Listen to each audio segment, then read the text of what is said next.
తనను తాను తగ్గించుకునే విషయంలో జగన్ తగ్గేదేలే అన్నట్లుగా వ్యవహరిస్తున్నారు. సొంత చెల్లెలి చీరలపై కూడా దిగజారుడు వ్యాఖ్యలు చేస్తూ ఆయన ప్రత్యర్థులను కూడా ఆశ్చర్యపరుస్తున్నారు.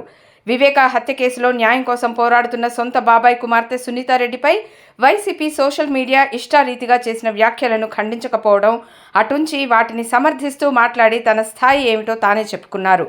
ఆ తర్వాత తల్లిని చెల్లిని దూరం నెట్టేసి ఈయనకు బంధుత్వాలు అనుబంధాలు కూడా లేవా అని జనం ముక్కున వేలేసుకునేలా చేశారు.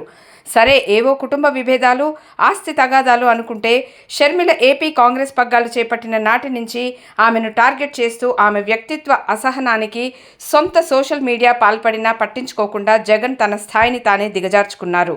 ఇక ఇప్పుడు పులివెందులలో నామినేషన్ సందర్భంగా ఏర్పాటు చేసిన బహిరంగ సభలో జగన్ చేసిన ప్రసంగం ఒక మనిషి ఇంత దిగజారగలడా అని ఆయన ప్రత్యర్థులు సైతం ఆశ్చర్యపడేలా చేసింది.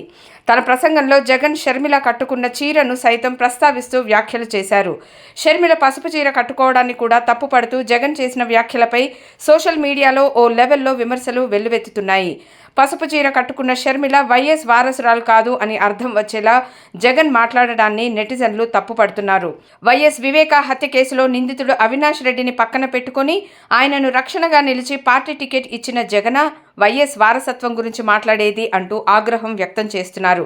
తెలుగుదేశం అధినేత చంద్రబాబు, ఆ పార్టీ జాతీయ ప్రధాన కార్యదర్శి లోకేష్ కూడా షర్మిల కట్టుకున్న చీరను సైతం జగన్ తప్పుపట్టడాన్ని, వ్యాఖ్యలు చేయడాన్ని ఆక్షేపించారు.